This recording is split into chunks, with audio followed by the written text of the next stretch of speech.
आप सभी भाई बहनों का सर्व कल्याण वृक्ष की प्रश्नोत्तर ज्ञान कक्षा में एक बार फिर स्वागत है। आज की चर्चा एक बंधन शब्द को लेकर करने जा रही है, क्योंकि हमारी अक्सर चर्चाओं में बार बार कहा जाता है तमोगुण रजोगुण बंधनकारी हैं। शास्त्र बार बार इस बात की मोहर लगाते हैं कि सत्वगुण का संग करो, ये एक लाभदायक स्थिति है, मुक्तिदायक है। मुक्तिदायक को ही हम लाभ से जोड़ते हैं और बंधन को एक हानि से जोड़ते हैं। देखिए, बंधन का अभिप्राय किसी भी प्रकार की स्थितियों में अल्पकालिक सुख तो मिल जाता है। आप संसार के विषयों को पकड़ते हैं किस लिए? भोगने के लिए। यानी कि आप पदार्थों से बंधते हैं। पांच भोग विषय: गंध, रस, रूप, स्पर्श, शब्द। आप पहाड़ी इलाकों में जाते हो दृश्य जगत का सुख लेने के लिए। स्पर्श सुख को आप गर्मियों सर्दियों में आप समझ ही सकते हो। ये पहाड़ी इलाकों में ठंडी हवा का ही तो सुख है। पति पत्नी के बीच में भी जो एक स्पर्श का एक सुख की स्थितियां अक्सर कहीं कहीं आप समझते हैं। यानी कि बंधन आरंभिक स्थितियों में सुख देता ही है, भी तो आप बंधते हो, वरना कोई बंधेगा ही नहीं। अक्सर ब्याह शादी के स्थितियों में एक कहावत सी एक प्रचलन में है कि शादी वो लड्डू है जिसने खाया वो भी रोया, जिसने नहीं खाया वो भी रोया पछताया। अक्सर ऐसी स्थितियां मात्र एक बवाच रूप में आपको समझनी है, क्योंकि विवाह का संस्कार तो शास्त्रों में दिया गया है। और शास्त्रों में देखिए जो भी संस्कार की स्थिति है वो तो सात्विक है।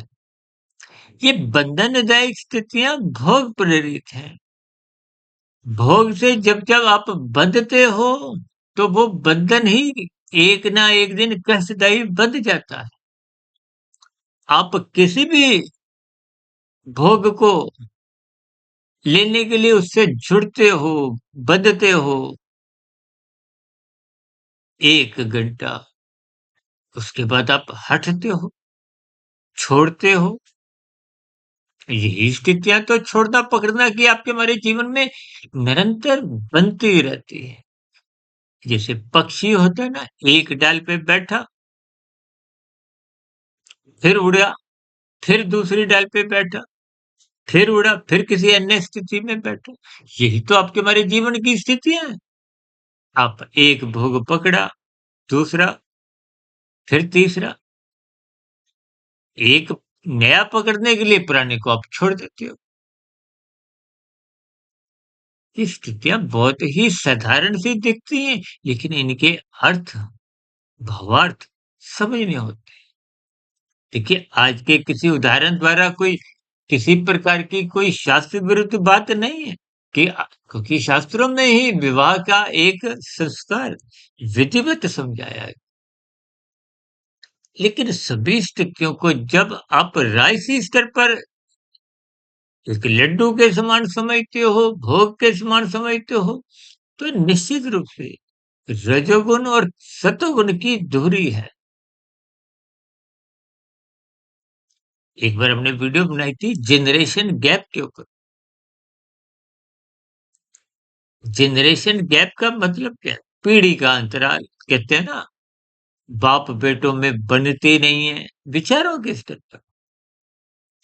क्यों? क्योंकि युवा वर्ग के लोग राजसी स्थितियों में हैं।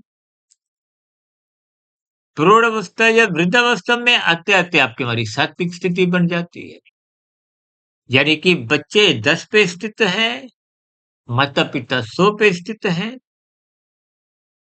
तो फिर 10 और 100 की जो बीच में दूरी है वही तो जनरेशन गैप है। यानी कि रजोगुण और सत्वगुण की दूरी। अब रजोगुण क्योंकि तमोगुण के पास है, अक्सर आप भोग वृत्तियों में क्रमशः जब कुछ ऐसे पदार्थ लेते हो जो आपको में अचेत करते हैं। यूँ तो राजसी पदार्थ भी देखिए अचेत करते हैं। आप स्वाद-स्वाद में ब्याह-शादियों में कुछ जब अमर्यादित स्थितियों में भोगते हो पदार्थों का या कोई और अन्य स्थितियों का, वो आपको में उच्छेद करते हैं।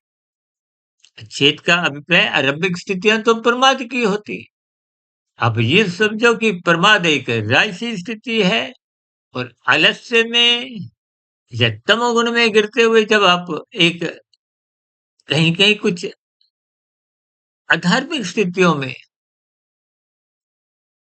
कुछ अपनी स्थितियाँ बना जाते हो, तो वो तामसी स्थिति है, तमोगुण की निंदा है। इसीलिए शास्त्र कहते हैं रजोगुण की उपेक्षा करो। इसलिए शास्त्र कहते हैं सत्वगुण की प्रशंसा करो। सत्संग क्यों कहा गया है? सत्वगुण का संग करो। अब मनुष्य सत्संग से बचता फिरता है, रजोगुण में छलांगे लगाता है और छलांगों के साथ-साथ वो छलांग ऐसे गिरते-गिरते वो तमोगुण में गिर जाता है। तमोगुण में गिरते हुए दुखदायी स्थितियाँ बनती हैं। उसको कुछ अज्ञानता के स्तर पर जब ज्ञान की किरण आती है, बोध होता है कहाँ गलती हुई, पश्चाताप होता है। गलती सुधार का नाम ही सतोगुण है। तो ये गुणों का खेल कहो, आपके मेरी उम्र की स्थितियाँ कहो, इसीलिए शास्त्र बार-बार कहते हैं, सत्संग करो, ब्रह्म मुहूर्त में उठो, हम बार-बार कहते हैं। हमारी तो देखिए जो ये जो वीडियो शाम के समय प्रसारित हो रही है, ये बनने की स्थिति तो ब्रह्म मुहूर्त उससे पूर्व की थी। क्योंकि परमात्मा की प्रेरणा से, गुरुओं के आशीर्वाद से कुछ ऐसी स्थितियाँ पिछले 30 वर्षों से बन चुकी हैं कि मैं 1 डेढ़ 2 बजे तक उठ जाता हूँ। क्योंकि देखिए जब जिस स्थिति विशेष की आपकी रुचि होती है, तो वहाँ के लिए मनुष्य भाग-दौड़ करता है। देखिए आप धन के लिए भाग-दौड़ करते हो, वो एक पुरुषार्थ है। आप परमात्मा के लिए भाग-दौड़ करते हो, वो एक परमार्थ है। परमार्थ का मतलब क्या है? परम अर्थ के लिए। पुरुषार्थ का मतलब क्या है?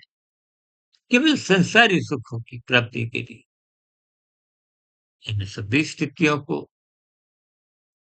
मैंने कुछ तर्कपूर्वक समझाने का प्रयास किया है, ताकि इन सभी स्थितियों के रहते हुए आप सात्विक बने। सात्विक स्थितियाँ ही आपको में परमात्मा से जोड़ती है। इसीलिए शास्त्र कहते हैं सत्वगुण मुक्तिदायक और सत्वगुण की ही शुद्धतम स्थिति ब्रह्म मुहूर्त की है। और इसलिए हम बार-बार कहते हैं ब्रह्म मुहूर्त में उठो। अभी कुछ रोज पहले जो 22 जून की स्थितियों में योग दिवस मनाया गया, वो भी तो लगभग इन्हीं स्थितियों की ओर ले जाता है।